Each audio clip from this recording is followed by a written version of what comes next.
Ladies and gentlemen, welcome here. We are here with the NSR Gen 4 Cup Series here at Rockingham Speedway for 197 laps of sheer excitement here in the middle of qualifying. This is Fearless up in the broadcast booth. Alongside is Mike. Mike, how you doing today?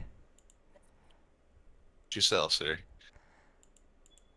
Very, very glad to have you on board with us here. It's going to be a very exciting race. We've got, like you said, 197 laps. But this track is one of the most difficult tracks we will go to in this season. It's short, it's high banked, and it's bumpy, and it is fast. It's going to be really fun to watch these cars go around. One of the biggest issues that we will have to talk about today is tire wear. You see these drivers going out on the track. We are in the middle of our 5-minute warm-up period. Let's go through the starting grid real quickly. Or the results. We'll go through the results of qualifying. Throw it up on the screen. Jared Ray Hutton is your pole sitter for today's event. And, Mike, if you don't mind reading off the qualifying, I'll have to see if I can find Jared. See if I can get him in here for an interview. P number 2 is going to be Nicholas Presley. P number 3 is going to be Justin Cope. P number 4 is going to be Chris Essery. P number 5 is going to be Logan Simmons. P number 6 is going to be Brian Wiggins. P number 7 is going to be Tony Curdenzel. P number 8 is going to be Mark Sakosi. P number 9 is going to be Philip Chavez. And rounding off your top 10 here is going to be Dylan Lansdale. P number 11 is going to be Colton English. P number 12 is going to be Dakota Cole. P number 13 is going to be Lucas Crump. P number 14 is going to be Jay Young. P number 15 is going to be John Bittler. P number 16 is going to be Joshua Slate. P number 17 is going to be Dawson Kent. And P number 18 is going to be Merrill Smith. Sorry. That does look like the whole field, 18 drivers qualified.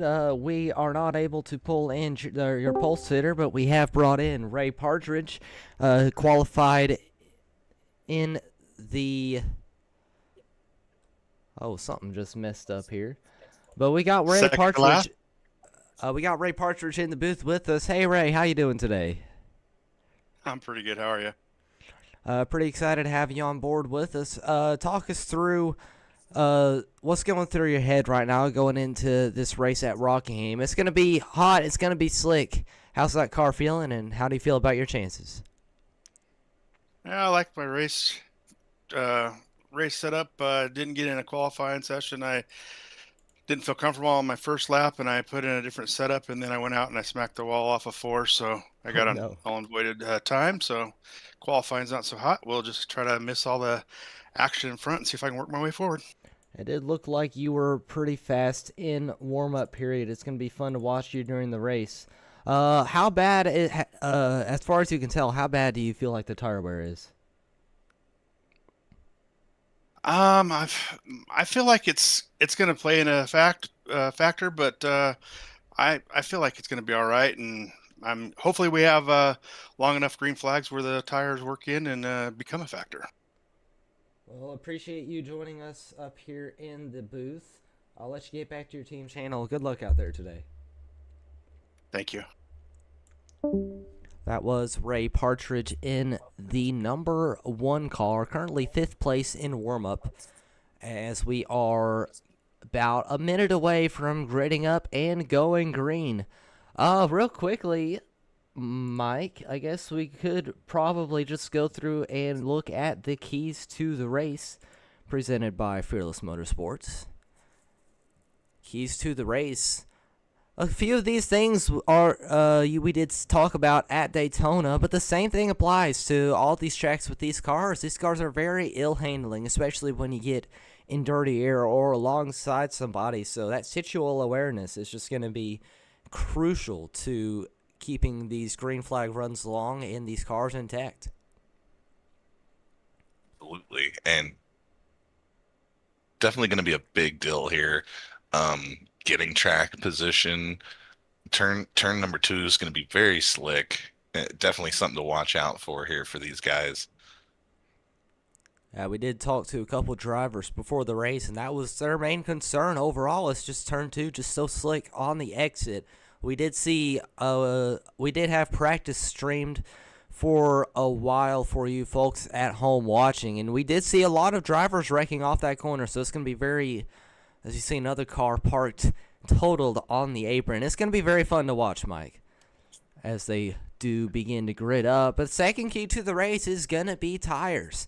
Tires are one of the most crucial things in these Gen 4 cars. It is so easy to overdrive the corners and wear out that right front tire. It's going to be very hard for these drivers to make these tires last as long as they need to. Fuel's not going to be as big of an issue, but we do have 5 sets of tires in the pits for these drivers. And speaking of the pits, we saw several people last week, didn't we, that had lots of pit road penalties or issues on pit road. And we just, these drivers are not going to be able to handle that today. They need to be clean in, clean off, especially where if this goes green flag pit stops could make or break your race.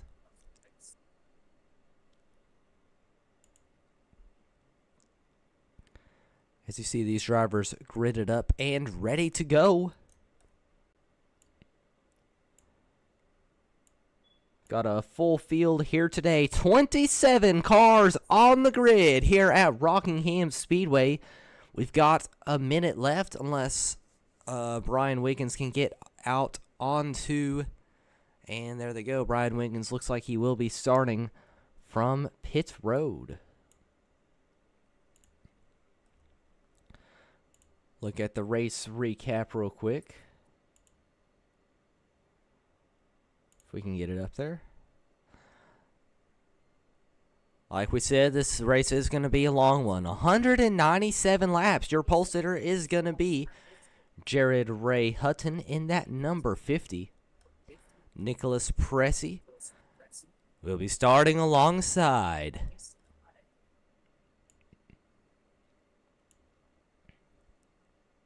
Pace car leading them through the backstretch. Most likely we will be having one more lap before we go to green. Rockingham is such a fun track to watch. They are driving on the new pavement, so it shouldn't be quite as bumpy. As you see the pace car coming to pit road, it's Jared Ray Hutton on the inside, Nicholas Pressey on the outside. Green flag in the air. Great jump by the number 50 as they scatter in the back. Side by side for the third position. Top 2 all single file as they're 2-3 wide coming off of turn 2. Everybody makes it through. We've got a race in our hands, Mike. Jared Ray Hutton gets ahead of Nicholas Pressey. The gap is about 2 car lengths, and we got about 4 or 5 car lengths back to the car behind Pressey. Ray Hutton goes to the outside of turns 1 and 2. Pressey chooses the bottom. So head down towards 3 and 4. Everybody just running that white line as they head back around to complete the first lap.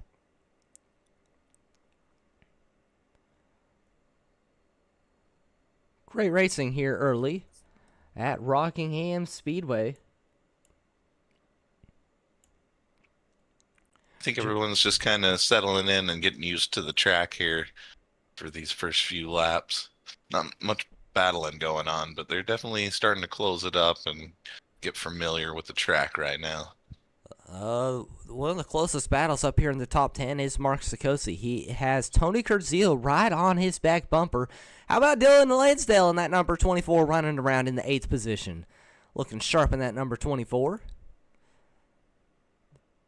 That is one of the drivers who was wrecked out in the Daytona 500 early. Just a lot of misfortune back in the pack last week as we have some good side-by-side action back here. John Bittler to the inside of the 45 of Colton English. Colton English loses that spot And he's now going to be under attack from Jay Young. Jay Young in the number 69 all over the back bumper, but he's going to back off as they go through turns 3 and 4. And on to the front stretch. English holding on to the 12th position. He's already lost 1 spot since this race started. How about Joshua Slade up here in the number 79? He is up 6 positions since we took the green flag.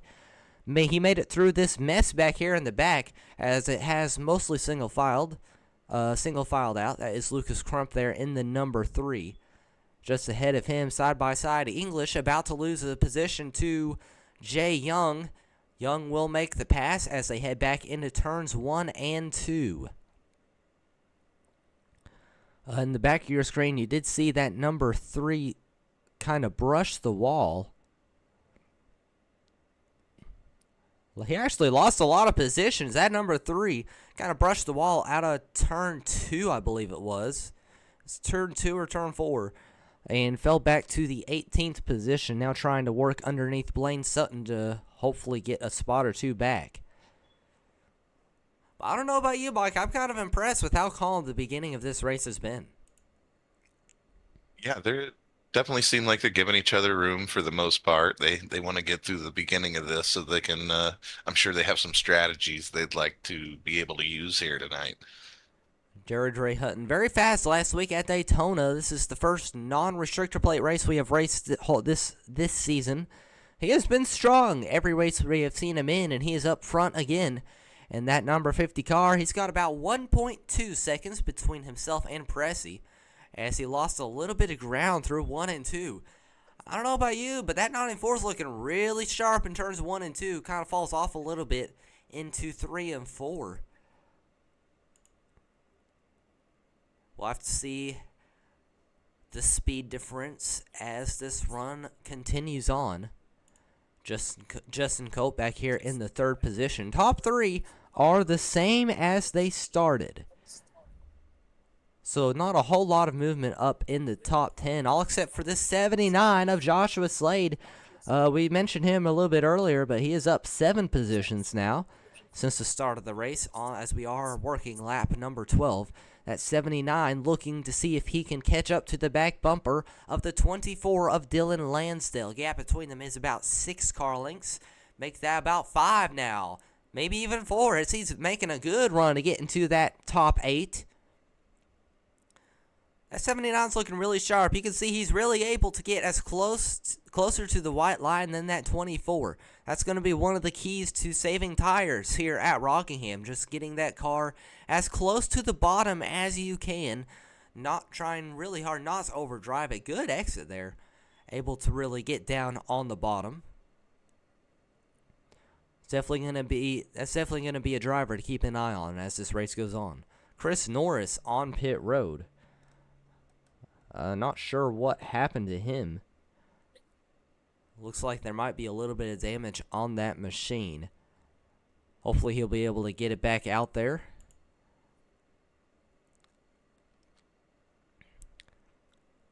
Mark Sikosi lost a few positions now. Tony Kurdziel got around him. Put that number 8 of Mark Sikosi back to the 7th position now. So we're working lap 15 just in front of him. Tony Kurdziel has a fast hot rod today, trying to catch up to the back bumper of Chris Essery. Chris Essery driving that number 20 machine.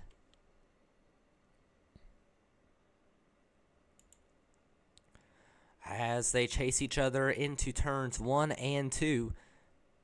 Both drivers kind of running the middle line. You see the 13 able to turn down, clips the bottom as they're raking in front of him. That's the 11 car. That's Robert Howard. We are still under the green flag conditions. Robert Howard still has his car on the apron. What's he going to do? Finally gets it back around straight. And will drive away. Let's see if we can figure out what happened. As you see, we go to the replay already around. This is what we were talking about before the race, Mike. Coming out of turn 2. Oh, he had a little bit of help. He got some assistance there.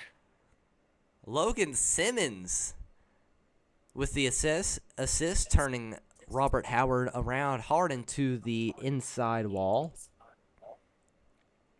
As you see that 11 now coming down the pit road. That's a lot of damage on that number 11. We're going to have to see if he's going to be able to come back out with that. I wonder if there's any damage to Logan Simmons after a hit like that. He is currently running in the 4th position. I don't see a whole lot of front nose damage on that machine. I don't know if you can see any better or not. Looks pretty clean to me. Yeah, I don't see any damage on there. He managed to get away with no damage on that. And while we were distracted, that 13 of Tony Gerdzil made it around the 20 of Chris Essery, as you see Logan Simmons here trying to get around lap car of the number 17. 17 kind of accidentally blocked Tony Gerdzil there. But that 13 is looking pretty fast here today, Mike. He has made up quite a few spots the past couple laps. And as his green flag run goes on, he just seems to be getting a little bit faster. Yeah, he's really moving along here, and the gap between first and second has pretty much stayed the same. It's only changed a little bit here between second and third. The 50 of Ray Hutton is working through lap traffic. The 94 of Nicholas Presley not having it any easier. The gap is, like you said, about 1.5 seconds. It hasn't really grown much over the last 20 laps. Both these drivers doing about the same amount of tire preservation as each other. And look at this Hornet's Nest coming up in front of the 50 of Jared Ray Hutton. This is going to be a nightmare to get through. The 2, 3 wide in front of him as they're starting to single out. Right in front of him, that is the 18 of Angel Rodriguez, the first to go a lap down. How about Robert Wiggins? Remember talking about this 26 in the 500. He was one of those drivers pretty fast in the duels and in the main event, but he's struggling here today at Rockingham, currently running in the 21st position. That's got to suck after good momentum coming out of Daytona.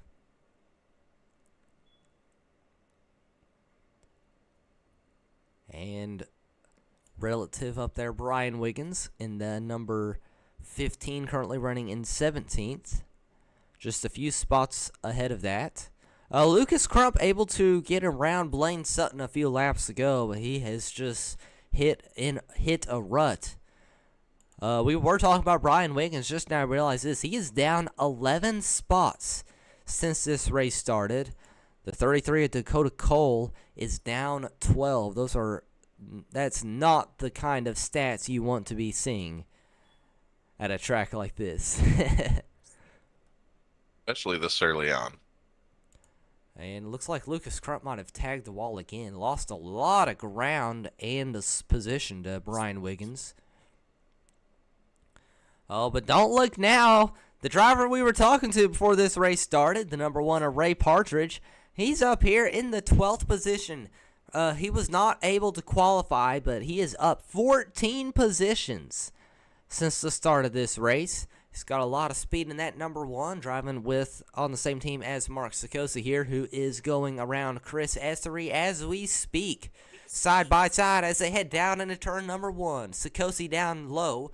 Essery up high. Essery's going to... Oh, no, he's fighting back on the outside. Oh, car around behind him.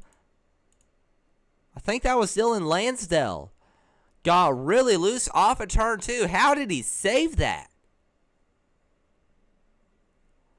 Completely sideways, somehow gets it back straight. And we stay green. Looks like the 04 Lucas Crump has went down pit road and disconnected, unfortunately.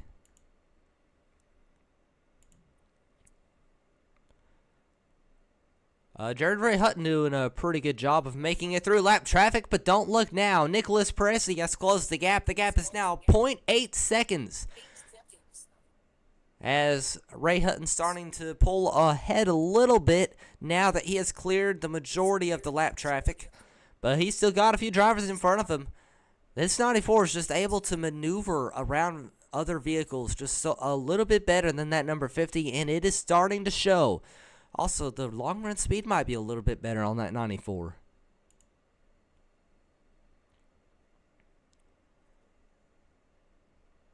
These two drivers all by themselves up here. Justin Cope is 2.8 seconds behind the race leader, so not really a factor in this upcoming battle at all. As John Bittler did come down pit road. We are starting to see quite a few pit stops. Some of them are for damage, but... Oh, we have a caution on the track. I'm not sure who it is. Oh, Colton English. Whoa, lot of smoke. Just stopped in the middle of 3 and 4. Oh, there's a lot of smoke coming out of the... Oh. I don't think a lot of that damage 45, there. I don't think that 45 is going to be back on the track anytime soon. That's got to suck. See what happened. This is for position. Brian Wiggins, Colton English.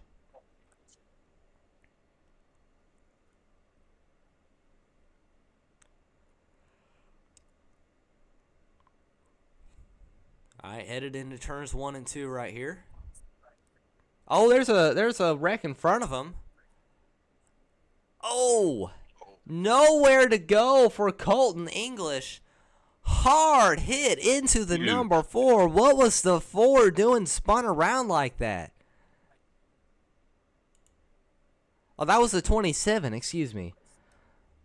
So the 27 had spun out.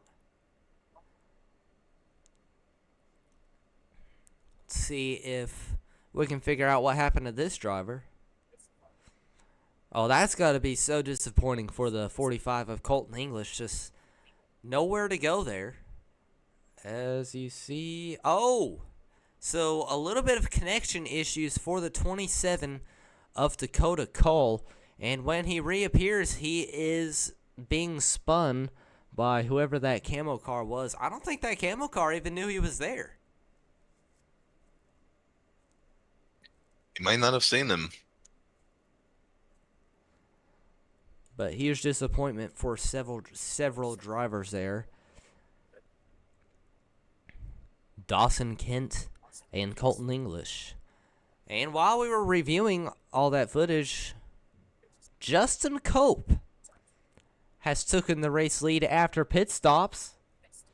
Everybody came down pit road. Look at how many spots Jared Ray Hutton lost. He is back to the 7th position for this restart. This is going to be a test for this number 50. He's not seen dirty air yet.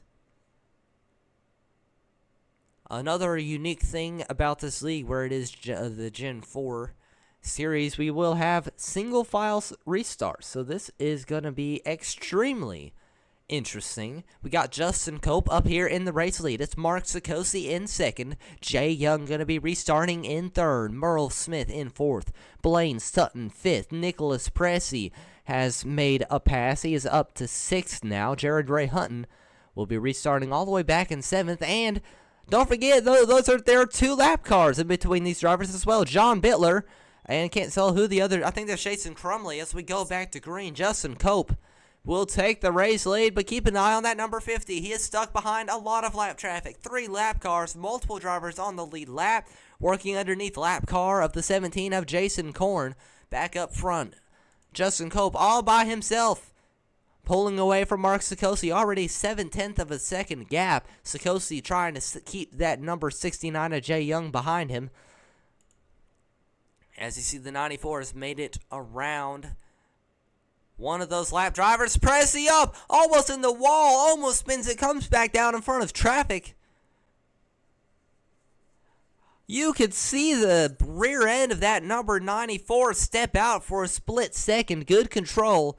Good recovery, but he will lose a spot to that number 50 of Jared Ray Hutton.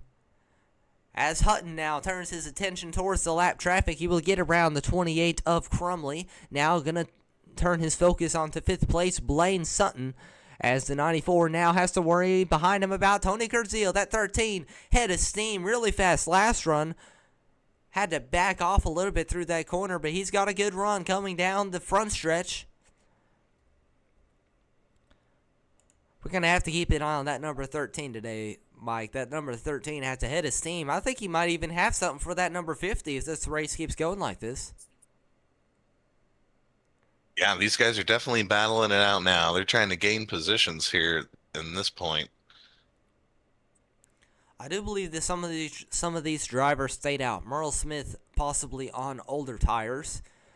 He will easily lose positions to Ray Hutton, Pressey, and Kurdziel. Jared Ray Hutton running away with it now, coming to the back bumper of Jay Young. This should be an easy pass for this number 50. Kurdziel is all over the back bumper of Pressey, though. This is a battle for a potential second place if they can get around the drivers on slower tires. Look at how much ground, though. Jared Ray Hutton lost. I believe Jay Young might have blocked him through one of those corners. For a second, it looked like Pressey was going to pull up right to his back bumper, but Hutton will stretch the gap out once again, now working to the outside of Sikosi as they head through turns 1 and 2. And he's going to do the crossover move. Nice move by that number 50. Oh, trouble back in the back of the pack. Robert Wiggins. Sees him slow on the apron. Let's see if we can figure out what happened to that number 26. And how about that number 15? Oh, 26 just gets loose off of turn 2. The 15 didn't have a chance to check up. And teammates will take each other out here at Rockingham. Heavy damage on that number 26 as he will head to pit road.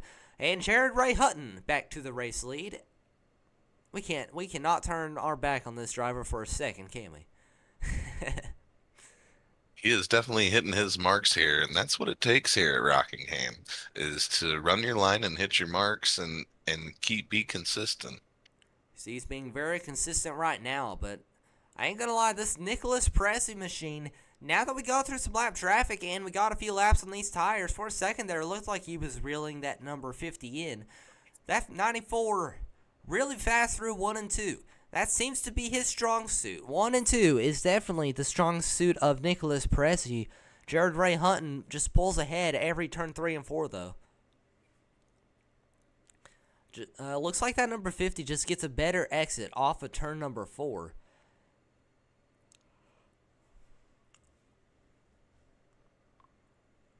As they head on to the back stretch, we got about 0.6 of a second gap between the top 2. And then about another half a second between Nicholas Pressey and Tony Kurdziel. So top 3, anybody can get up to the race lead. It's going to be a very tight battle as this long run continues. This Jay Young now under attack from a lap car. That is John Bittler in the number 88. Look at the 69 blocking down the backstretch. Interesting move by that 69 of Jay Young. Bittler will make the pass and immediately pull away. Right behind him, how about this? Logan Simmons and Ray Partridge. Ray Partridge in the top 10. He is currently in the 9th position after starting. Let's see if we can figure out where he started.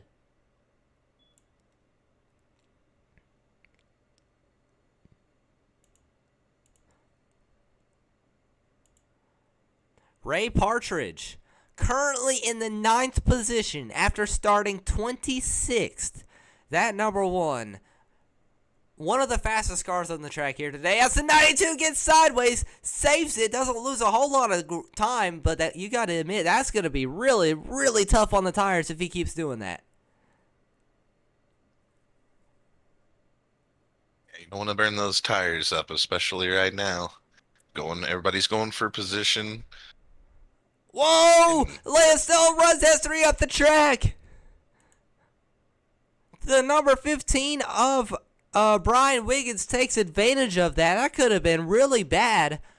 Lance still just not able to make that corner right. Gets really tight, runs the 20 car up the track. But good control by both of those drivers not bringing out a yellow. I know who benefited from that, though. Brian Wiggins has recovered quite a bit since we were talking about him earlier in this race. He's back to the 10th position as he forces his way below Jay Young. Jay Young a little bit slow on the track on older tires, but making it very difficult for people to get around him. So we're working lap 52 of 197.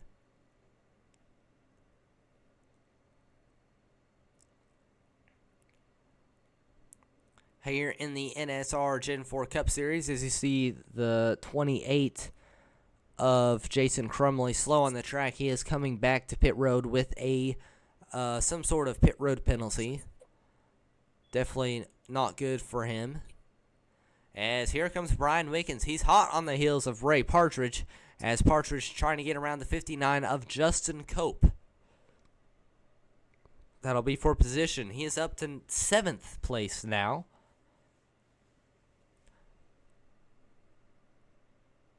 Definitely a lot of speed in that number 1 machine. How about this? The 79 of Joshua Slade. We talked about him earlier in this race. He's up 12 positions since this race started, currently running in the 4th position.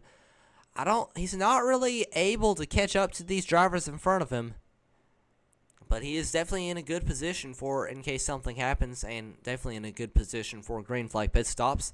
As Jared Ray Hutton, lap traffic again. Lap traffic is going to be the maker or breaker for this driver, as he's losing a lot of ground to Nicholas Pressey right now.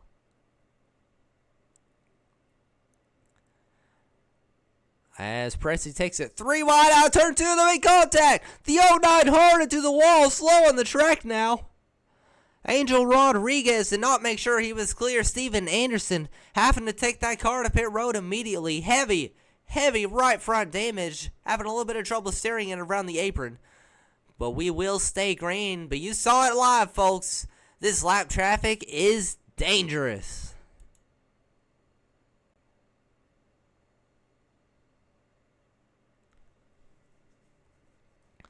Pressey did end up losing a bit of ground through all of that. He is now 1.2 seconds behind the race leader, Jared Ray Hutton. It's about the same gap as we were seeing in the first run, as you see Hutton getting a little bit loose off of turn number 2.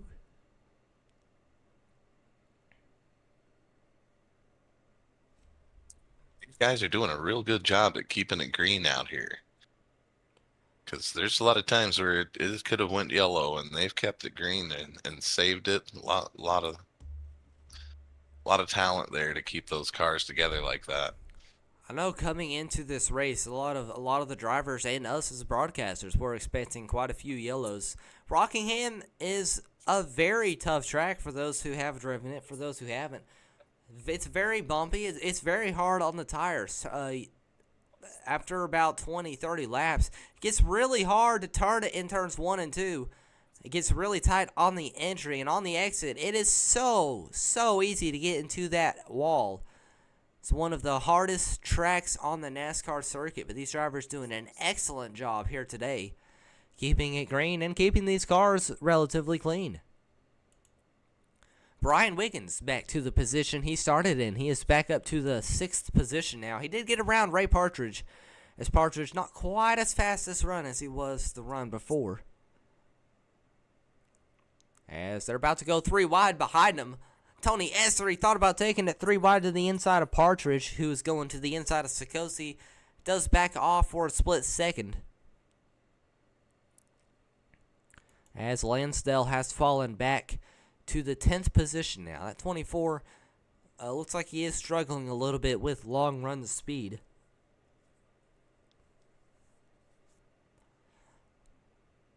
But definitely putting a good showing up tonight. He's been top 10 for most of the night. It's been really fun to watch that 24 all night. So we have a few drivers on pit road. John Bittler coming in, not sure what this is for. This might be a scheduled pit stop for Merle Smith and John Bittler. Both of these drivers stayed out during the last caution. No, Robert Howard Robert Wiggins, Colton English, Dawson Kent, all repairing damage, as well as Steven Anderson. Looks like Angel Rodriguez is the last person really running halfway in contention, but he is 3 laps down. We still got 12 drivers on the lead lap. Jay Young is going to have to pit any time now, as he has not made a pit stop yet this race. As we're working lap 65 of 197.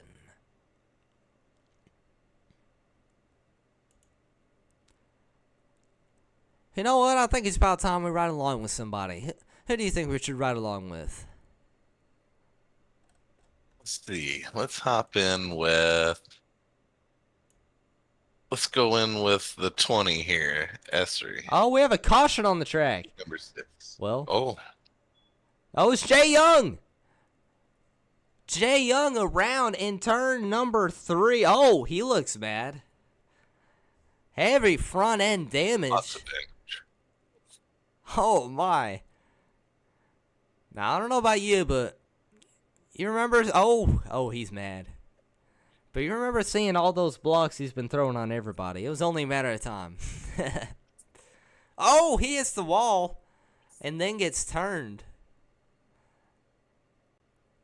I don't know about you, Mike, but I don't think that driver who turned him had anywhere to go. And he was stuck behind him. I don't think he was expecting him to hit the wall like that.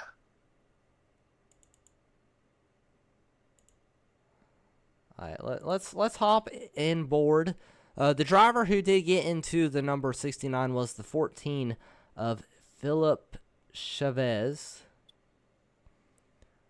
So we'll hop in with this driver and ride along with him as we head through the front stretch. You see, looking to the inside of Jay Young. Jay Young has been doing a lot of blocking all race long, so honestly not too surprised this happened at one point.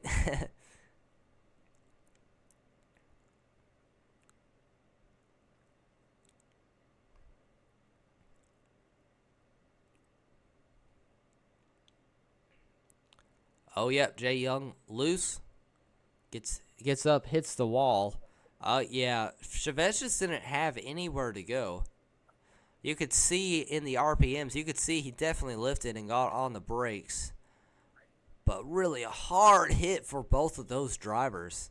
It's going to be a lot of damage on that number 14 as well.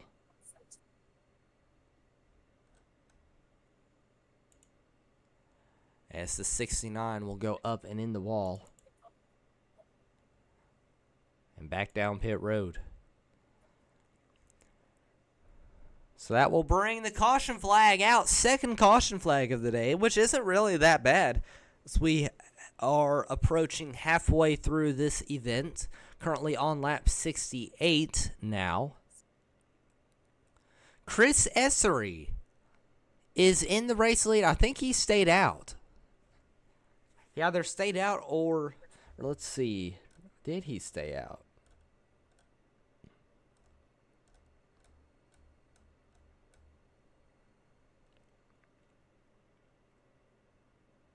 I think he stayed out, so he is going to be on older tires. Ray Partridge also. Hopefully these drivers can maintain their position, but there's been a lot of laps on these tires this run. I think we've had about 30 or 40 laps on this green flag run, so it's going to be kind of hard to watch. I ain't going to lie. Chris Essery will be restarting in first. Ray Partridge in second.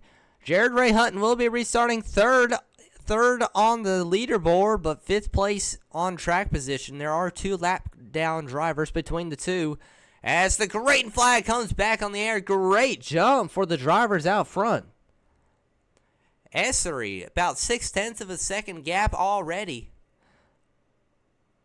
between himself and Partridge. Partridge now, he's got the 28. going to his inside. That is Jared Ray Hutton coming up behind him. And a lap car down on the apron. They make it all through. Here's Hutton. Hutton with a great run. Goes to the inside of the lap car of Jason Crumley. Easily makes the pass. Now going to focus on the number 1 of Ray Partridge. And look at the gap this number 50 is putting up on this 94. This is going to make it really hard for the 94 to catch up with him later. As Hutton up the track, has to check up to keep from going in the wall. And all that ground is lost as we see a car going off track behind him.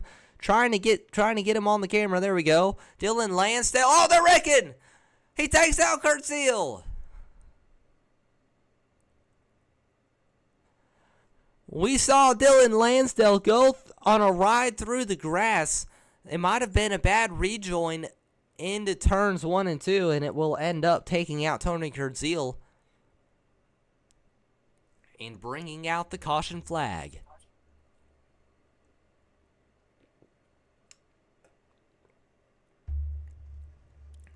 Got real loose there. Comes back up into the 13.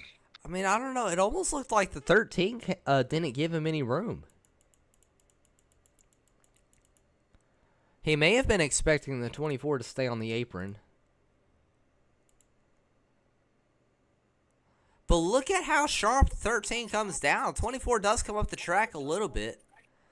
I don't know. It's going to be a tough call for race control after this race is over. But either way, this will bring out the caution. That's a cool picture, though. Very cool graphics here presented by iRacing. Both these drivers, that's a good save by the 24 as well. Now, does the 20 and the 1 pit? That is the question. That 50 of Jared Ray Hutton, you saw the speed that driver had before he got up the track. Are these drivers going to come down pit road now or stay out a little bit longer? You know the age-old adage, cautions breed cautions, but it's been a pretty clean race so far. All except for that last incident.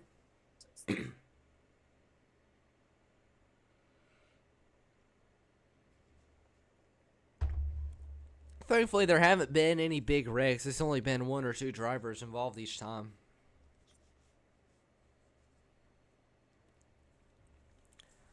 But it looks like they're staying out. So Ray Partridge and Tony Essery, or Chris Essery, excuse me, both stay out.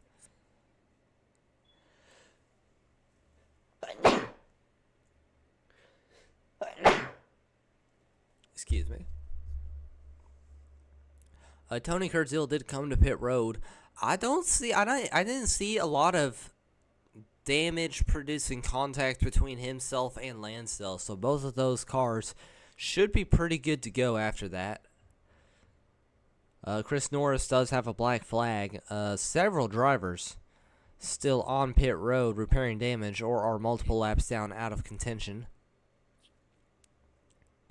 But we still got 12 drivers on the lead lap with a chance to win this thing, possibly. Jared Ray Hutton has been the fastest car on the track for the whole race long.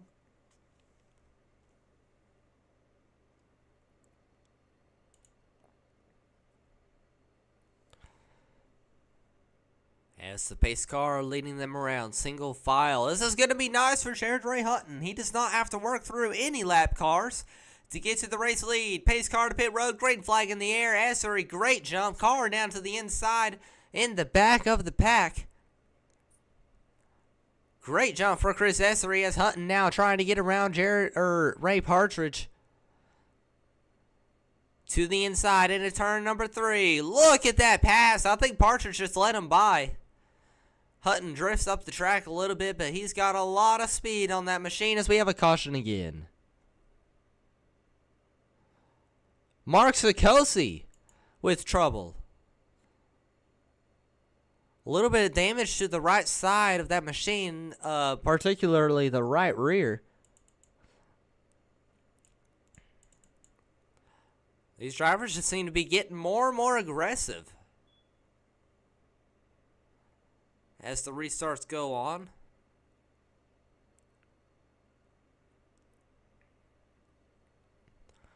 That is the 59 of Justin Culp. Oh, Sikosi just loses it.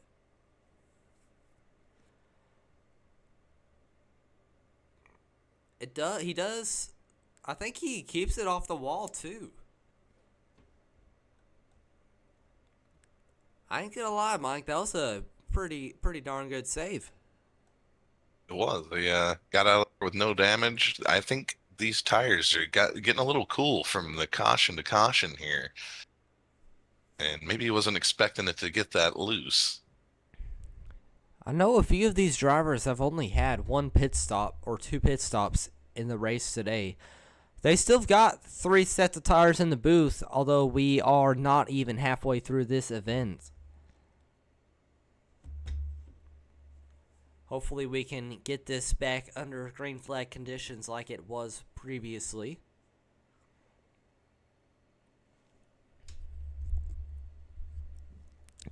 But Sikosi back on track. It does, I'm sure it makes him feel better knowing that. Actually, I don't know if it makes him feel better or worse. Sikosi is league owner. Definitely was a little bit outspoken after the amount of cautions in the previous race. But, I mean, no foul play, no contact there. I mean, that's just a racing incident.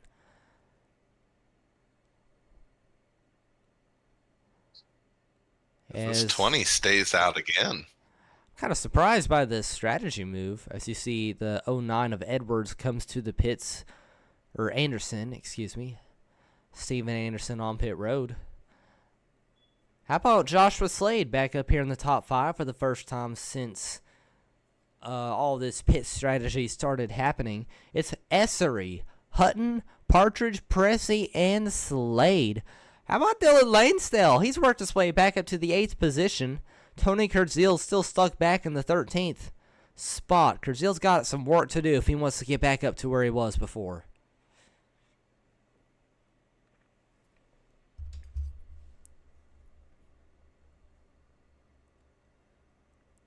As Chris Essery leading them into turn 3 and 4. Oh, we might have a delayed yellow. Got some trouble back in the pack. Robert Wiggins. Or something happened. I'm trying to figure out. Driver's on the apron. Merle Smith had to tow. Not sure what's going on. We'll make sure. Yeah, so they did delay the yellow. Let's see if we can figure out what's going on real quick.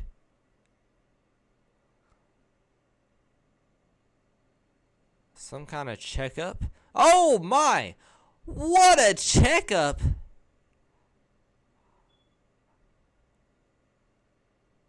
I don't know what to say, Mike.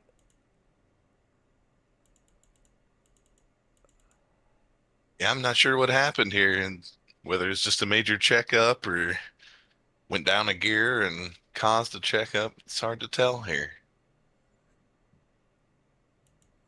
Let's see. Oh, it looks like it started in front of him.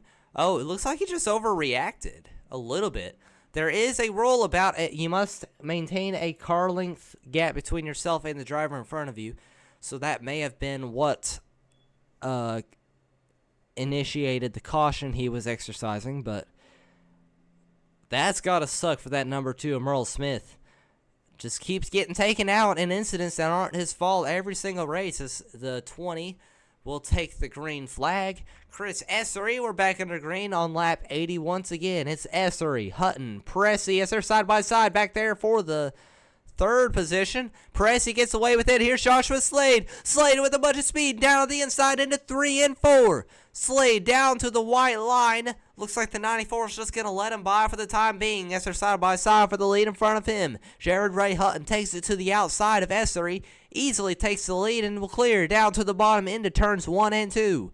And we got smoke in the back. There's a car spitting. It's Blaine Sutton in the 77. Saves it. We stay green. They're still side by side all over the place.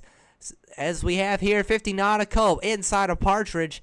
He will make the pass and looks like now we're mostly single file.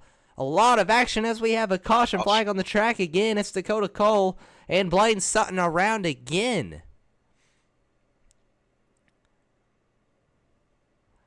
A lot of action on this restart. 5th caution flag of the day on lap 82.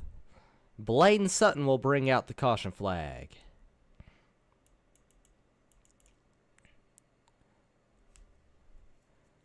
So this is what we saw initially. Blaine Sutton just gets loose. Great save by that 77. But trying to accelerate. Comes back on the track. Oh my! Justin Cole just gives him no room at all. Or Dakota Cole gives him no room at all. Looks real similar to wreck we saw earlier. I mean, this just goes back to that first key of the race, situational awareness. It's like Dakota Cole didn't even know that there was a car slow on the bottom. Either that or he thought he was clear. That's got to suck for that number 77 of Blaine Sutton. Saved that first spin with no damage, only to get damage sustained from contact with somebody else.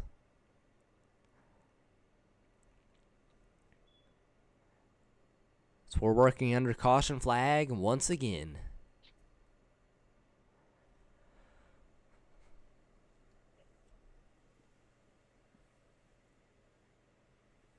I wonder if anybody takes the opportunity to get some pit stops in here. Pace car going through 3 and 4. I think Hutton might come in. Maybe not. Maybe not. Looks like he's gonna stay out.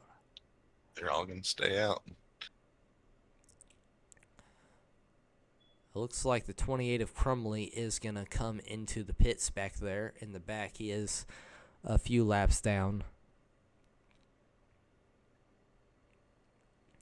It's been an exciting race here at Rockingham. We've seen a lot of action. We've seen a little bit of everything. We've had a lot of single file racing. We've had a lot of good battles all over the track. This track is very racy today, Mike. It definitely is, and these guys are definitely fighting for position, and it being as slick as it is definitely shows with the cautions that are happening here. But I think these guys are gonna keep it together here. Hopefully they can bring the aggression level down a notch or two. After all, we're not even halfway. Oh no, more chaos in the back of the pack, just like what happened at Daytona. Let's see what happened here. That's Chris Norris. Merle Smith back on the track. Oh, big checkup. Just like we saw. Oh, Rodriguez with a hard hit. Oh, it did not delay the caution. We are a green flag. As John Bittler is coming into the pits, but Jared Ray Hutton took the green flag. Great start by that number 50. How about Joshua Slade up to the second position now? That 79 has come alive here on lap 86 or 87 of 197. He is chasing down the 50 with a hot head of steam. You got to wonder if he's got a little bit fresher tires or not. But that gap is 0.4 of a second and closing. Here's the 79. Pulling through the front stretch. That 50 is looking really strong in turns 3 and 4 against everybody. But heading into 1 and 2 is the number 50 of Jared Ray Hutton's weakness. Look at how much ground the 79 picks up. The gap is 4 car lengths as they head down into turn number 3.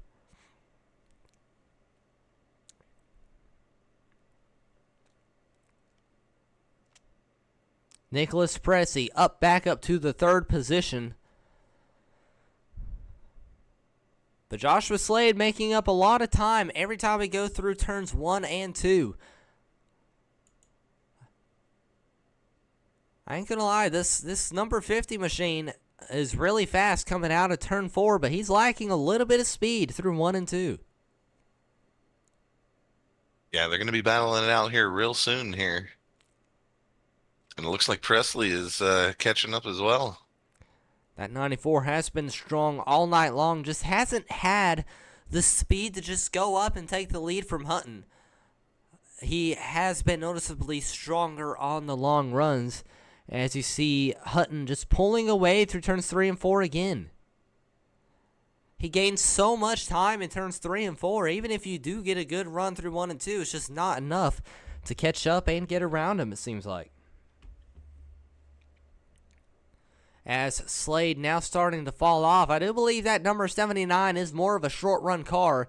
You can see him falling back into the clutches of Pressey, who is about 1.2 seconds off of Hutton right now. That's about the gap that they've had for the whole race. It's almost like Hutton is backing down his how hard he is driving, trying not to wear that car out too much. So they've got a good battle behind them. It's Essery. How about Justin Cope? We haven't seen this driver up here in the top 5 or so. Haven't seen him up here much at all today. But he has recovered back up to 5th, trying to get around Chris Essery, and Dylan Lansdale running in the 4th position.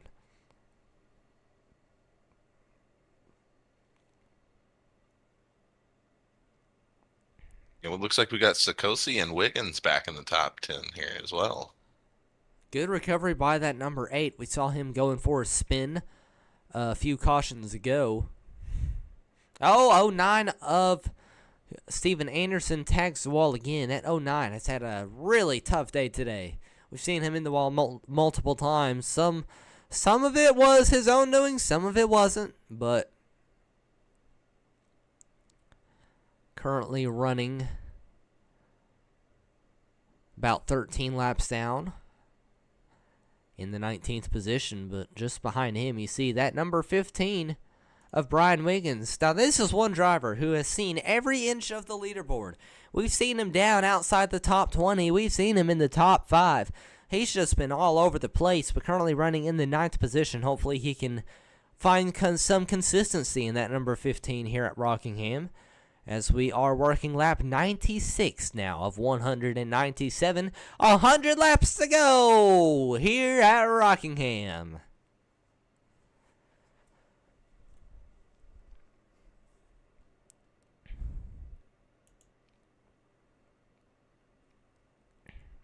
Now it looks like we've got some green flag racing.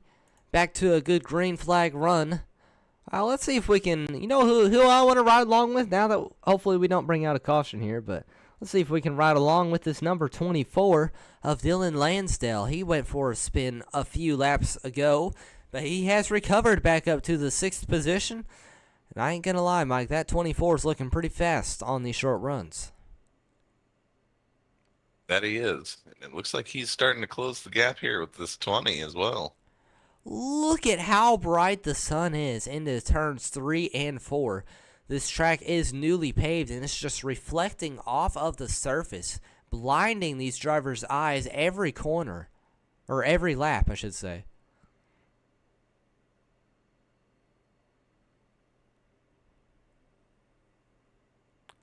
Yeah, out of turn 4. That's probably the slickest part on the track as well, outside of just the ill handling turn 2.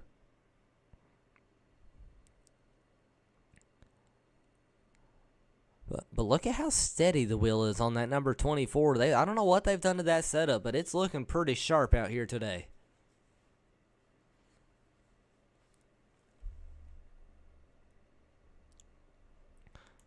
Right along with Chris Esser here. You see a little bit more wheel movement, but still looking fast.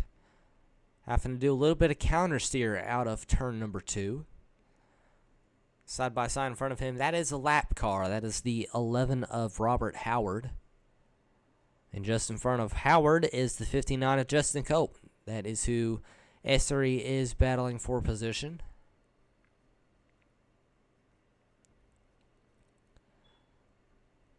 Yeah, Essery's car is starting to come in a little bit. He's definitely catching the 59 of Cope slightly.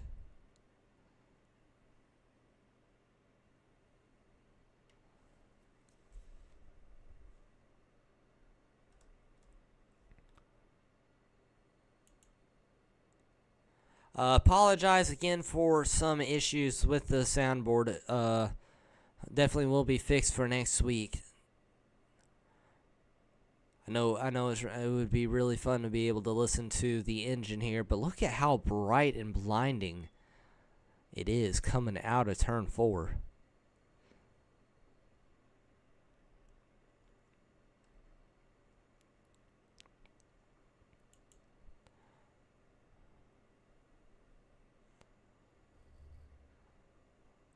If you're just now tuning in, this is Fearless Broadcasting. Fearless up in the booth with Mike alongside. We are here in SR Gen 4 Cup Series at Rockingham Speedway. Race length is 197 laps. We are on lap 105. We had a pretty good green flag run at the beginning. It was about 5 laps or so, or 25 laps or so. And then we had a caution, another pretty good green flag run, and then a batch of cautions. But we are back under green. Able to watch some really good racing all around the track. Yeah, lots of good saves we saw earlier as well. There could have been so many more cautions than there were. These drivers showing a lot of talent on the track today.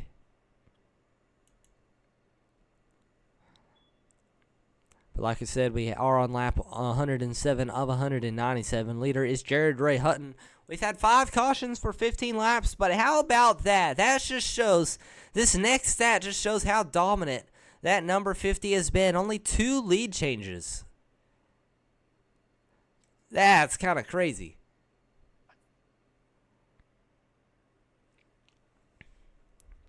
And looking at the weather real quick, air temp is 66 degrees, but with how sunny you see parts of this track being, you've got to imagine track temp's got to be in the hundreds for sure.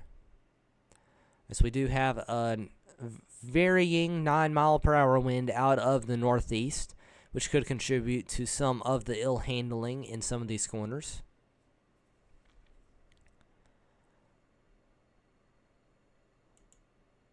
As we did see a few drivers coming down pit road.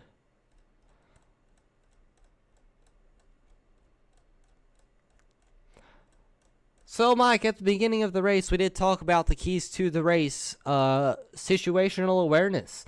We've seen several cautions, just somebody coming down onto somebody else, like almost like they didn't even realize they were there.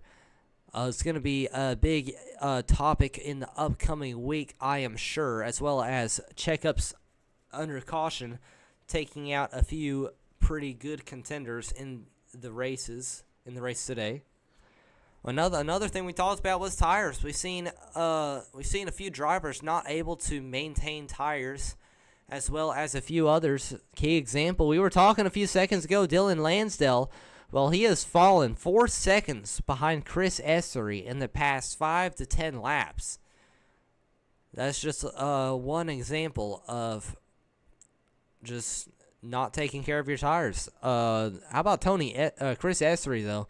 How long has he been on this set of tires is rather impressive, if you think about it. Yeah, he's been on them for quite some time now, and I was wondering if he was going to pit during the last caution or so, and he's still out there. I mean, it's working out for him. He's in top 5 right now. Definitely pulling away from the drivers behind him. He's actually catching Justin Cope ever so slightly in a few corners, so definitely something to keep an eye on there. But tire wear is going to be a big issue, especially if this goes green the rest of the way. Now, we haven't seen a long enough green flag run to have to see green flag pit stops by the front of the pack. But if we were to, it's going to be a challenge. This track is challenging enough just driving around in circles, but trying to get slowed down and onto pit road is something else. Trying to get a good view, but you can see, you saw in the upper hand of your screen the pit entrance. You've got almost no room to slow down. The commitment cone is pretty high up onto the track, so almost no warning to get down to speed. Pit road speed is relatively slow for a track this fast as well. So pit road is going to be the make or break moment for all of these drivers, really, if we do have green flag pit stops.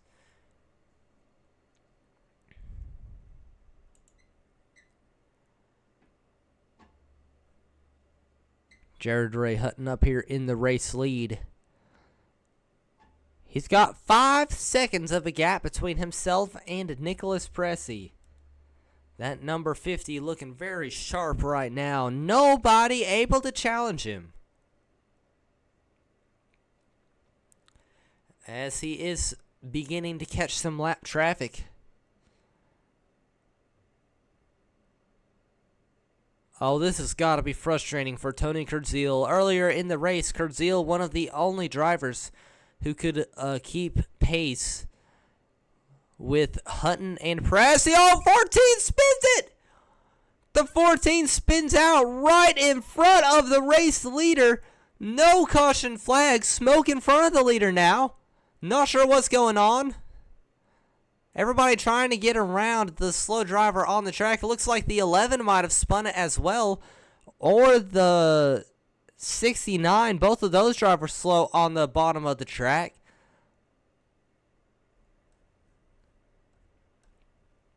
Let's see if we can figure out what happened to Robert Howard. I don't know. I'm sure that number 50 of Hutton saw his life flash before his eyes when that 14 went around right in front of him. Definitely don't want to see that as the lead car. That's for sure. Especially with how dominant. The 11 was slow on the track. 69 just rear ends him. Man, a lot of excitement going on here at Rockingham. And we are in the middle of green flag pit stops. Chris Essery coming down pit road. You see the right side going up, putting some fresh Goodyears on. Jared Ray Hutton back to 5 seconds between himself and Pressey. I mean, I feel like we're bound to have a caution any second now with how many incidents we just saw in the last 3 laps that didn't bring out a caution.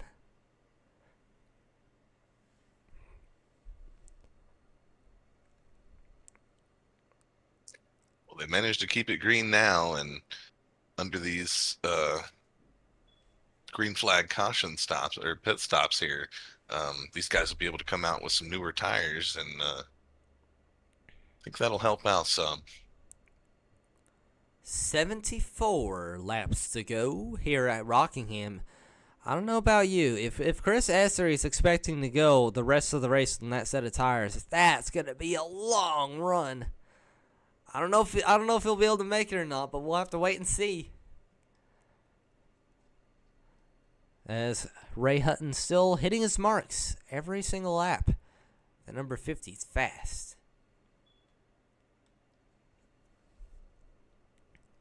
Jason Korn coming down pit road into his pit stall, currently in the 11th position. Good recovery by that number 17 after being a couple laps down early in this race. Brian Wiggins currently running in 6th. That is where that driver started. So good recovery by him as well. Blaine Sutton. We saw him get spun around a few cautions ago. He has worked his way back up to the 8th position. That is up 12 positions to the start of the race as we have a caution.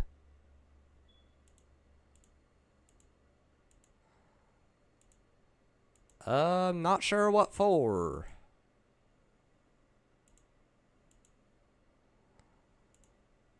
That is weird.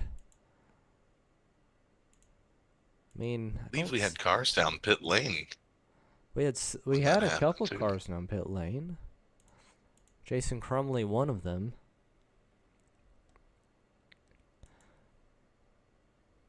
So caution flag on the track. Oh, this is gonna be heartbreaking for Chris Essery. I think he's 2 laps down. That's gotta suck.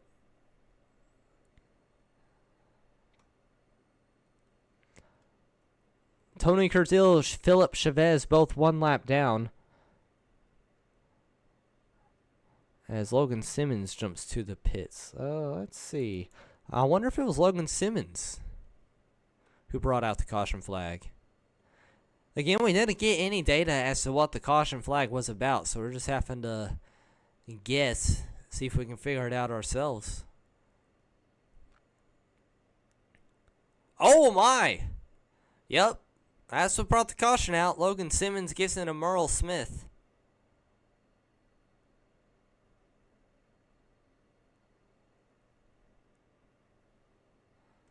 That was a quick caution. Kind of surprised. It doesn't look like any major damage on either one of those cars.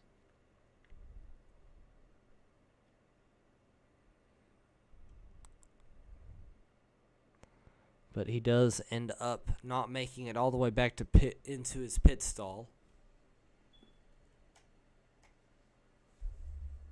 But I guess that's what brought out the caution.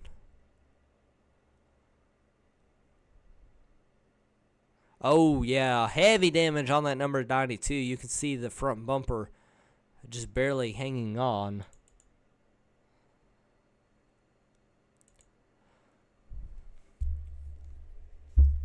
So we're working our 6th caution flag of the day.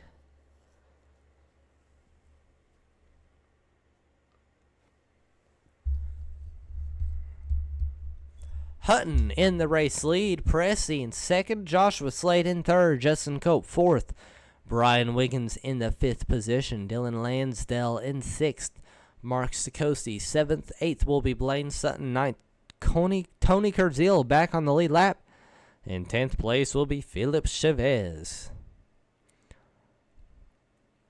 If I'm not mistaken, Tony Curtil and Philip Chavez took a wave around. Ray Hutton, Pressey, all those drivers came down pit road. Chris Essery is 1 lap down now, so he hopefully he needs a lucky break.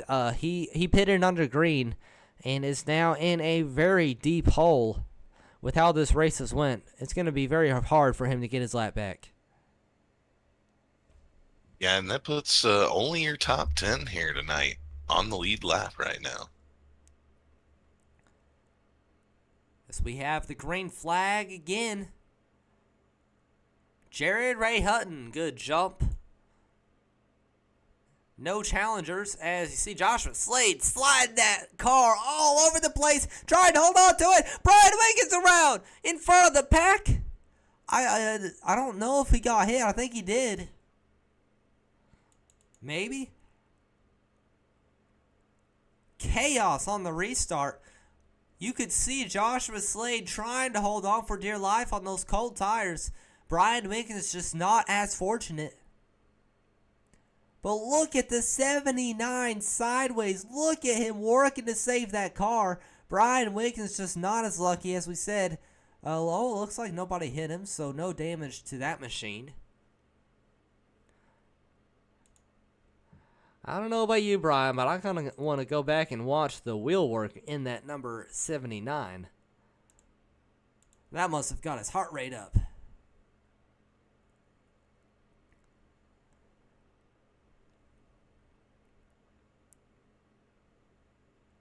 Oh my! Extremely loose as soon as they go into the corner. Somehow holds on to it. Great driving by that number 79 of Joshua Slade, and as well as the 15 of Brian Wiggins for not involving anybody else or hitting the wall. But unfortunately, that will bring out caution flag number 7.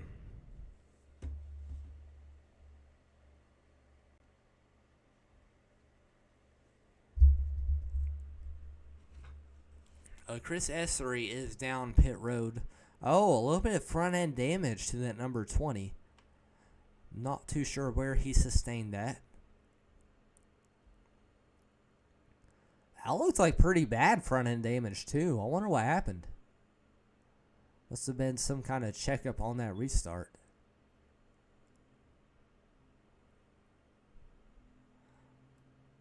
But But it looks like Essery possibly might have gotten his lap back if he can get out off of pit road in time.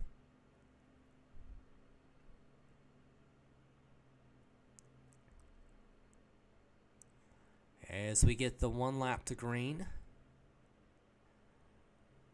Only 9 drivers are, I'll make that 10, 11 drivers are on the lead lap here at Rockingham.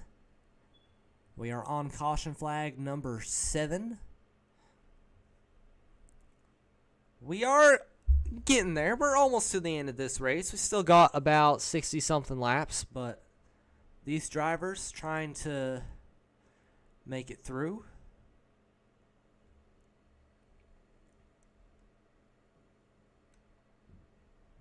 It's, the number 50 of Hutton has led the majority of laps here today. That car has been unbeatable so far. Will it continue to stay that way? Pace car down to pit road. It's Hutton, Pressey, Slade. Green flag in the air. Still Hutton with a great jump. Slade taps the wall a little bit on that restart, but Cope just not having a good enough run to get to his inside as they head through 1 and 2. Single file, everybody, pretty much. Oh, it's chaos back here in the back, though. Essery had to start at the back as well as Philip Chavez, and they're trying to work their way through some lap traffic as we saw earlier. Of heavy front-end damage to that number 20. Not too sure where it came from. We've had a lot of incidents on the restarts and a lot of checkup trouble. Tony Kurtzil running in the 9th position, right behind Brian Wiggins, who made that spin that brought out the last caution. But Joshua Slade, he's gotten that car under control, and he's got some speed again on this short run, trying to catch up to the back bumper of Pressey. He hits about 5 car lengths as they head out of turn number 2.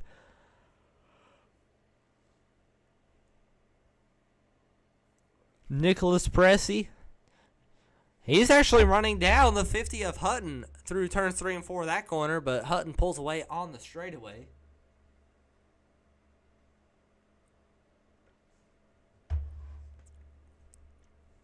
But here's the 94, still getting great runs through turns 1 and 2. Just nobody can challenge the 50 out of turn number 4.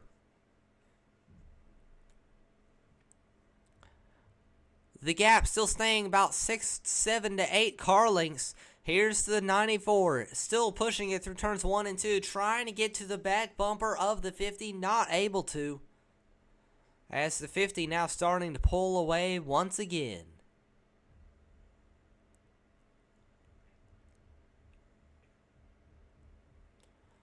Oh, 94 a little bit sideways through the front straightaway.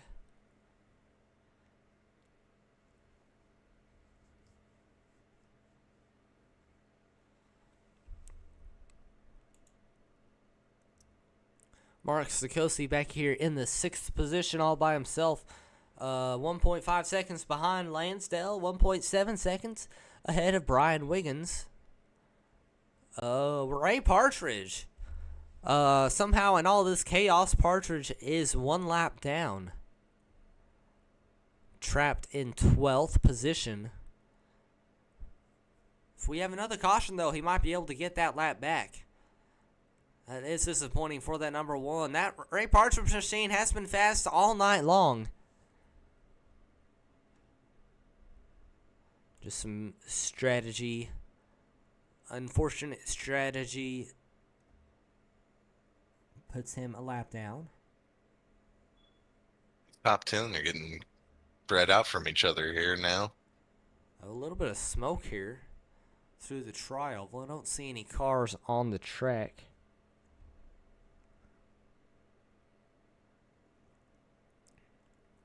But yeah, everybody's starting to spread out a little bit.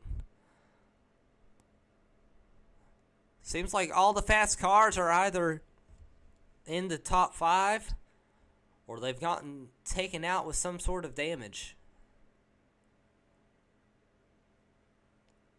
Seems like the closest battle on the track is still this battle between Hutton and Pressey.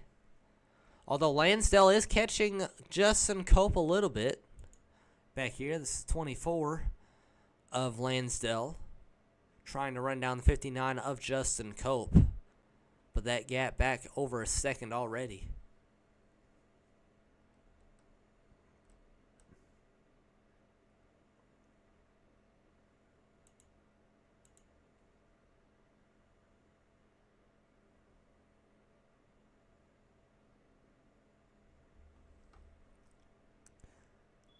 Working lap 145 of 197.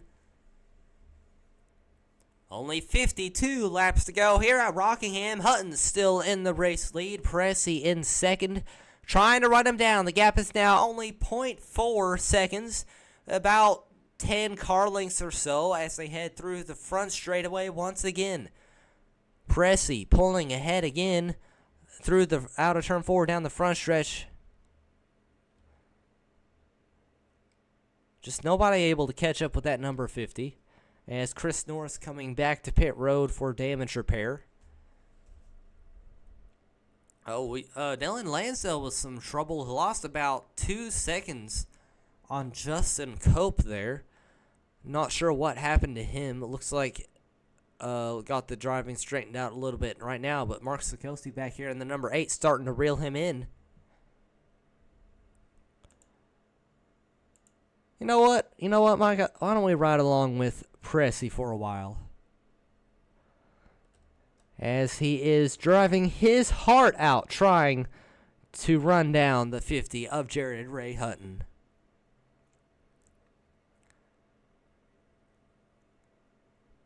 Pretty solid handling, it looks like, in that number 94. Not a whole lot of counter steer as they are starting to catch lap traffic once again.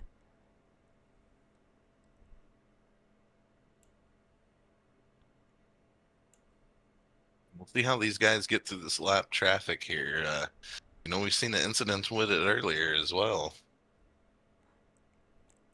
Jared Ray Hutton is not the best at getting through lap traffic as you see the ground, the 94 gain through 3 and 4 that corner. He's still got a chance in this thing.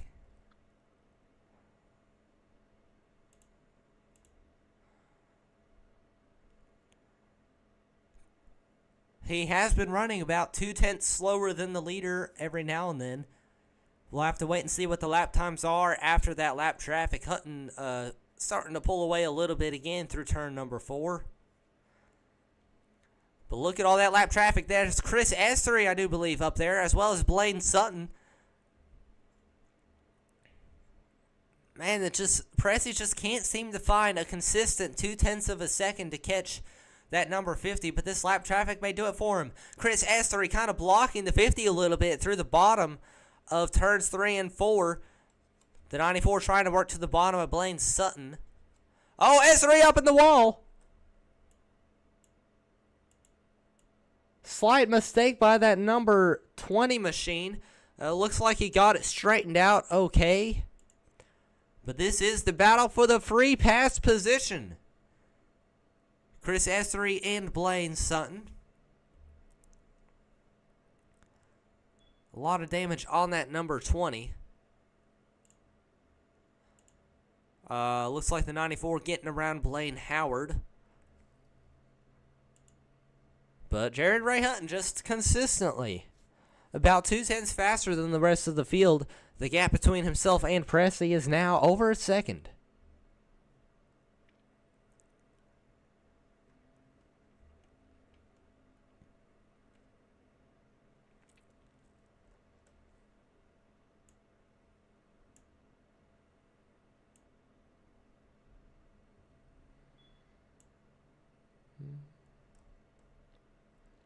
Guys out here just trying to keep it together and hit their marks.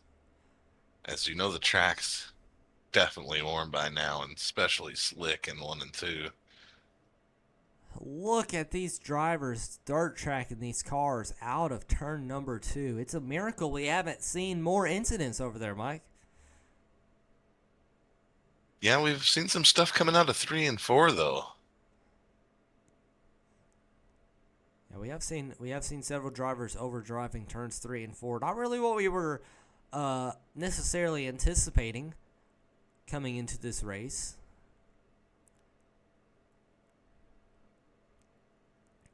As you see Jared Ray Hutton working through lap traffic still. Look at that 94 sideways so often. Driving his heart out, trying to run up to the number 50. I just don't think he has the speed he needs. While we were watching this battle for the lead, I don't know what happened to this 79 of Joshua Slade, but he has fallen all the way from second down to third place down to 7th, and is about to lose another spot to Tony Kurzil. Do you see it? Can't tell if there's any damage on the right side. Well, maybe a little bit on the right front. I don't know, Mike. I think he might have hit the wall a little bit.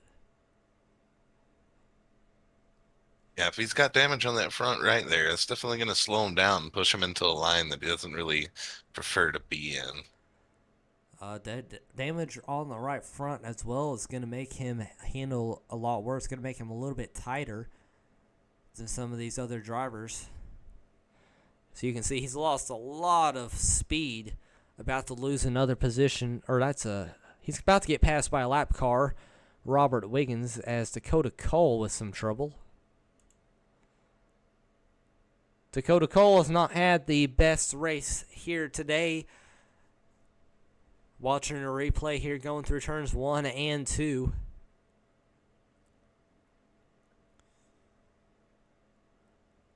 Not sure what happened here.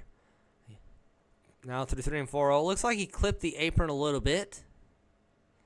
Oh, it just got really loose out of turn 4. Went for a ride in the grass. Oh, goes up the track, nearly spins out in front of the field. Hard hit into the inside wall. Somehow, that does not bring out a caution. That could have been much worse than it was. I know Jared Ray Hutton did not want to see a caution there. He is in the race lead, 1.1, now 1.2, 1.3 seconds ahead of Nicholas Pressey. Really good 3 and 4. That corner as Pressey tags the wall. Whoa! Where did all that damage come on the 94? Or is it just... Either there's a lot of damage on the 94, the game is starting to tweak out a little on me. We'll have to wait and see, but he's losing a lot of ground, Mike. 1.6 seconds now. Yeah, he had to go up and brush the wall, or maybe got loose somewhere or something. Something definitely happened. I almost wonder if he got into the back of one of the lap cars, because the front still does not look right. You know what I mean?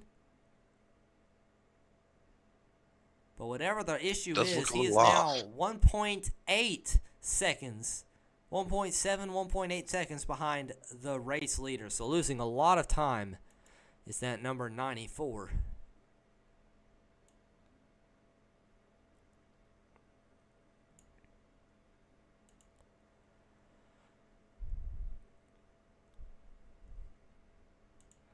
Jared Ray Hutton has had a wonderful day today. He started on the pole. He has led 144 of 166 laps here today.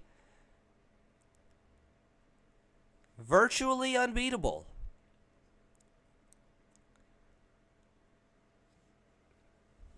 But although this driver has been in the lead, it's still been a really fun race to watch. We've seen a lot of battles for position all over the racetrack. As Sikosi still trying to run down Dylan Lansdale. The gap is now down to about... Looks like it's about a second between Lansdale and Sikosi. As the 28 of Crumley on a little bit fresher tires. He is multiple laps down at this point.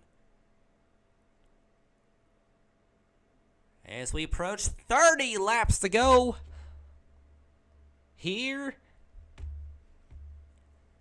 at Rockingham. A little bit of debris on the track. In 1 and 2. Oh, Merle Smith up in the wall. Lansdale has to go down way low to avoid maybe even a little bit of contact. And that's only going to help Sikosi. Now half a second, 4/10 of a second. It's about 15 car lengths now between the two. The number 8 is Sikosi, currently in 5th, looking to make it 4th. Trying to track down the number 24.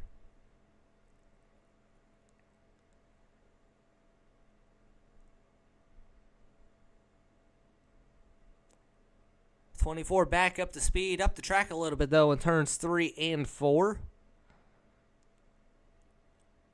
Here's Sikosi pulling to the back bumper now of the 24 of Dylan Lansdale. As they work their way through turns 1 and 2. Good run for the number 8.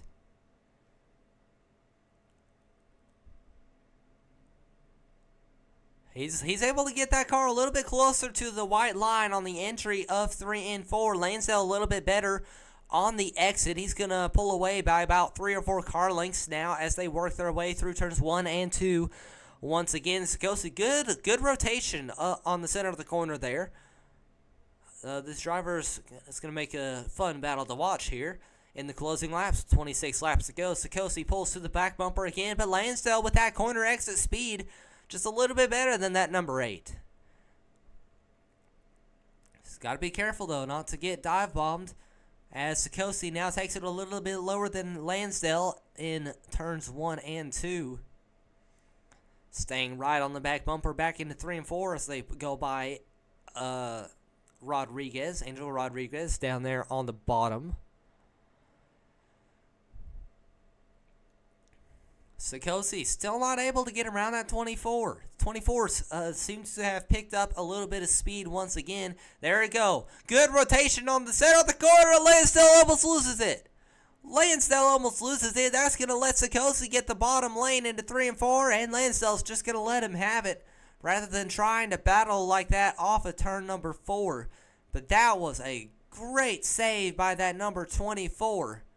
Almost lost it. He will lose a position, but still in that 5th position. So we only have 23 laps to go here at Rockingham.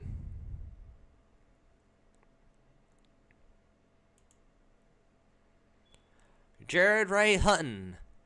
Nobody behind him.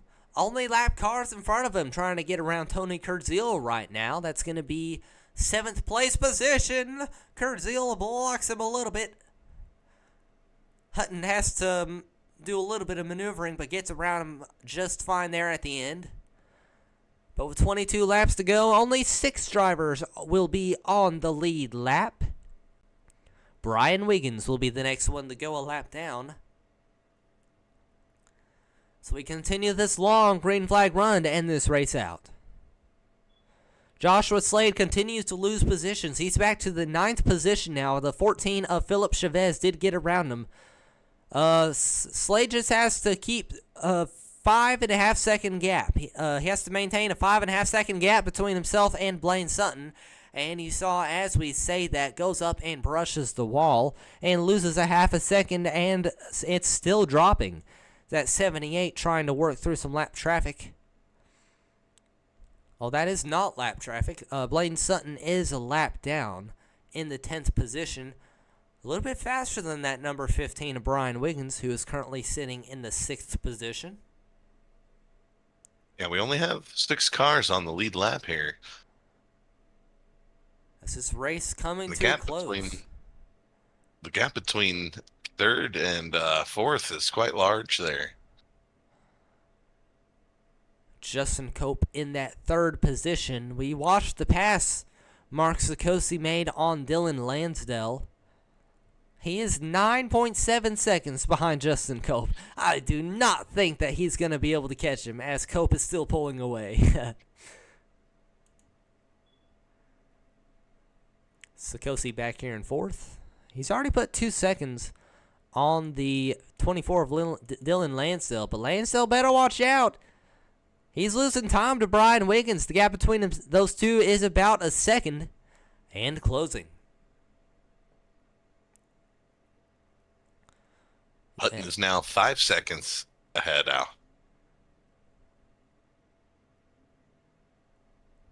and climbing. I wonder if they're going through lap traffic here. Jared Ray Hutton is all by himself. Pressy just got around. Pressy's about to lose the position. Justin Cope coming out of nowhere pulls to the back bumper of Nicholas Pressy, and we've got a battle for the second position. You know what? Now that I think about it, I think this is the longest green flag run that we've had this whole race. And this is the longest Pressy has had to be out on the track at one time. He definitely does not have the long run car that some of these other drivers have. Whoa, 17 gets a little bit loose, good save. As Pressy trying to make it around, Kurt Zeal has to go down and block the 59 of Cope. 15 laps to go. Can he hold on?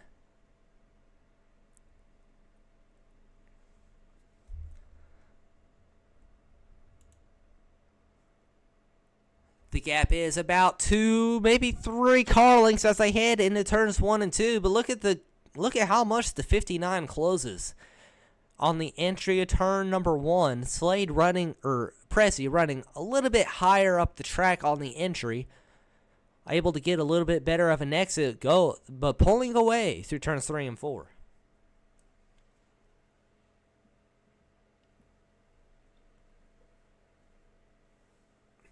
I don't know. Now that we started watching this battle, looks like Pressy's starting to pick up his pace a little bit. Surely he's not watching us, right?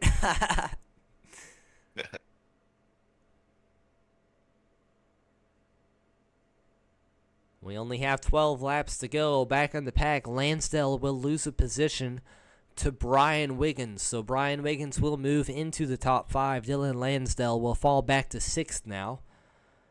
He's got about 7 seconds between himself and Philip Chavez, so should be able to maintain that gap as we only have 11 laps to go now.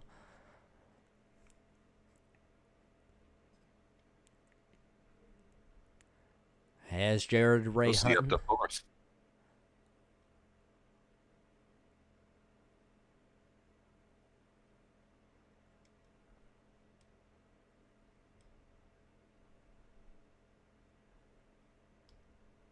And Wiggins in 5th now.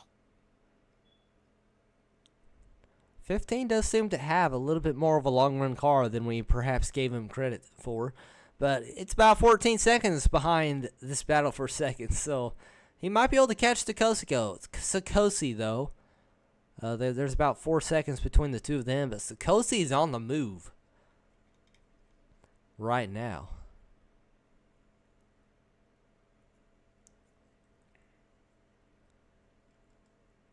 Oh, Slade up in the wall in front of drivers battling for position. Gets it off the wall now. That 79 had a really fast short run car, but as this run goes on, he just keeps finding that wall lap and lap and lap again as he gets up into it again. I know that is one driver who is dying for this race to end. Oh, that's a hard one. I'm not sure you can take many more like that. I know he's trying to stay out on the track to not lose too many more positions. It gets up almost in the wall again. Hanging on for dear life right now. He's just got to hold a 13-second gap between himself and Ray Partridge. Somehow, he's still pulling away from Partridge as he goes up and smacks the wall again.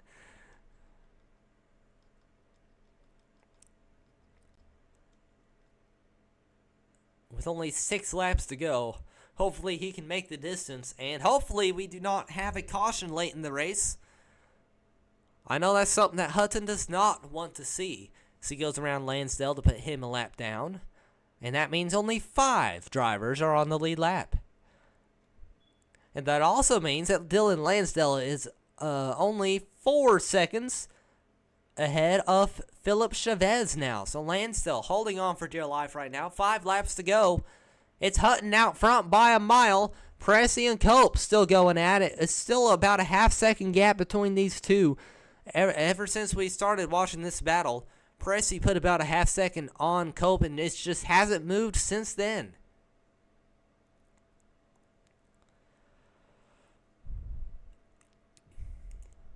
Joshua Slade still on the track, still dirt tracking it, going up the track in 3 and 4.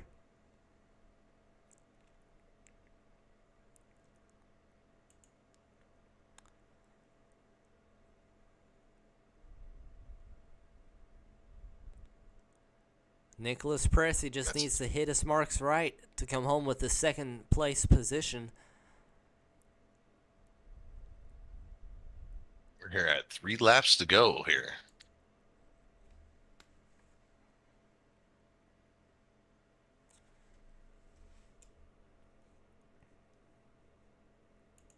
Jared Ray Hutton has led 174 of 197 laps.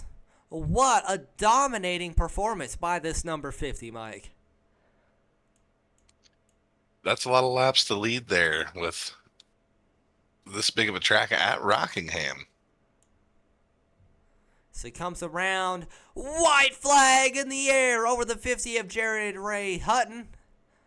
Dominating performance, started on the pole, led almost every lap, all except for when pit strategy came into play, as he comes through turns 3 and 4 for the final time. Jared Ray Hutton will go to victory lane in the NSR Gen 4 Cup Series with a dominating performance at Rockingham. Nicholas Pressey racing back home to the line. He will come in second. Runner-up here in the event here at Rockingham.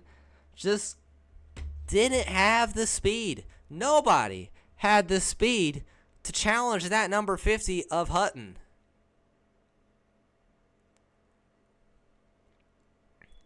So we're still waiting for the official race results. What a race here at Rockingham. Number 50 brings it home here tonight for the NSR Gen 4 at Rockingham. These guys put down a show. There was some green flag racing. There was some cautions. A little bit of everything here tonight. I'm kind of impressed with the long green flag runs that we had. It was very fun to watch these drivers. We had some short run drivers. We had some long run drivers. But Jared Ray Hutton definitely dominant in all of them.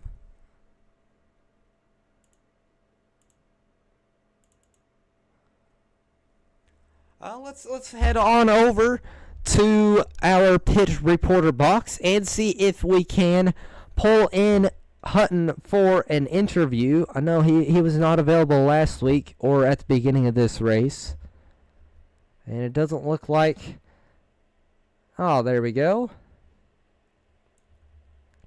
Ladies and gentlemen, welcome to the booth. Jared Ray Hutton, your race winner here at Rockingham. Hey, Mr. Hutton, this is Fearless to Mike up in the broadcast booth. You got a copy? Yes, I do. Well, that number 50 car was fast all night long. Dominating performance, coming home with the checkered flag. Talk us through your race today. Yeah, like you said, I mean, I felt like I was pretty in control of the race the whole time. My team did a great job putting together a setup.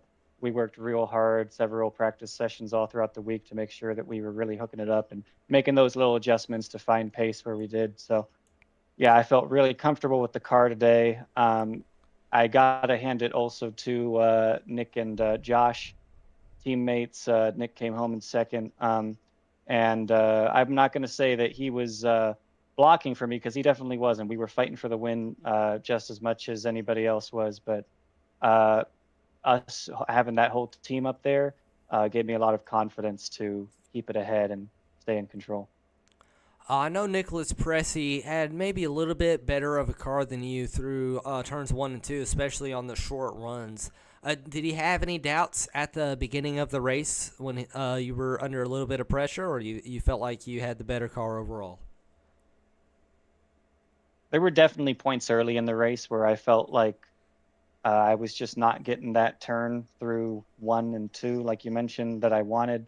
I could definitely tell that there were times when he was taking care of his tires a little bit better, but I thought I made the adjustments pretty well. And by the final run of the race, I had pretty much got down what I wanted to do in terms of attacking this track. So I felt pretty confident by that point. You've had a really fast car at Daytona and here at Rockingham as well. Now, looking forward to next week, I feel like you might have gauged your competition a little bit by now. What are your expectations going into the next week's event? Well, for sure, there's a couple teams out there. Mark Scocci and Justin Cope, their team, and a couple of others who have they've kind of been on the heels as well in terms of putting together a fast race car. I knew that at Daytona, when we most of my teammates were taken out early in the race, that really put out, that stunted really my ability to fight for the win there. But this time we had all our cars running. We were all fast. Next week, I think that as long as we show up, we don't have any major mistakes, which I know is always easier said than done, but I think we're going to at least be competitive, and we're going to be right up there. Well, thank you for coming in the booth with us today. Congratulations on a dominating performance here at Rockingham, and can't wait to see you next week. Thanks so much. That was Sherrod Ray Hutton here in the number 50. Coming home in victory lane, let's go to Nicholas Pressey and see what he has to say. Hey, Nicholas, this is Fearless and Mike up in the broadcast booth. You got a copy? Yes, I have a copy. How are you? Well, we're doing pretty good.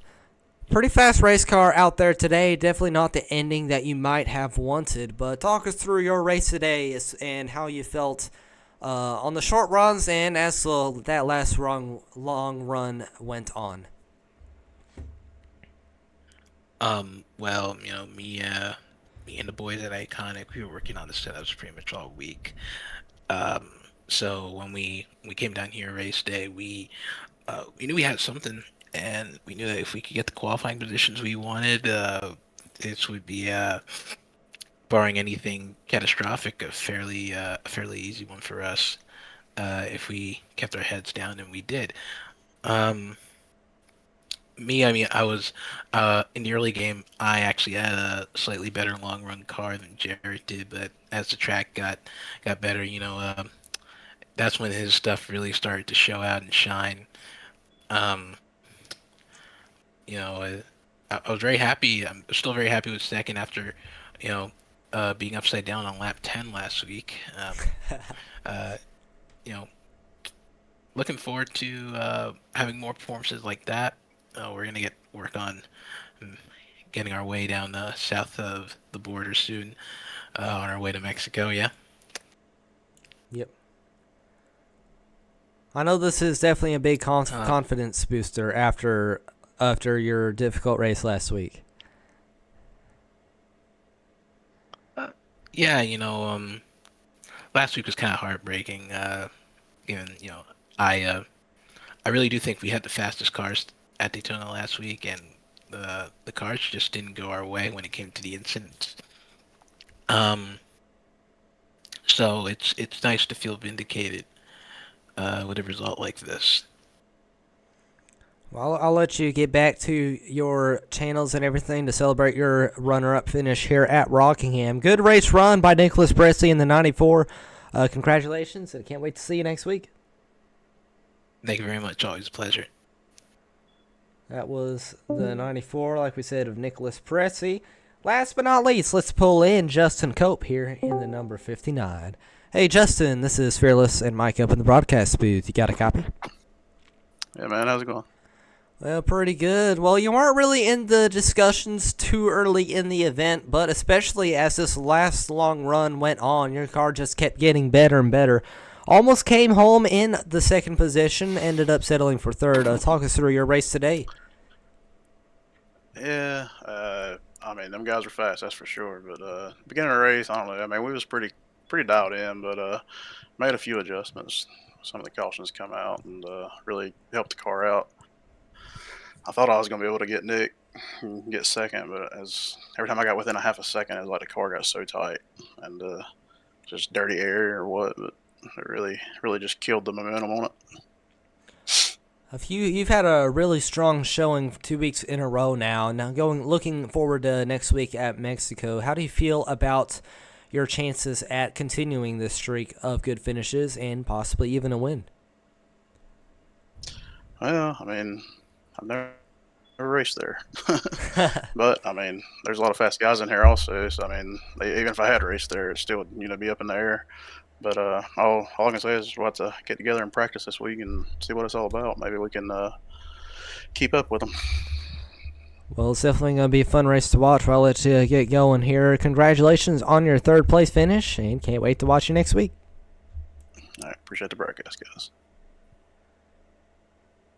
All right, that was Justin Cope looking out to the finishing lineup. Mike, it was a very fun race. Any thoughts, statements they have to say about this amazing event here at Rockingham? This was a great race here tonight. These guys did a great job keeping it green as much as they did. There was a lot of times where it could have definitely been a caution pretty easily, and they kept it green.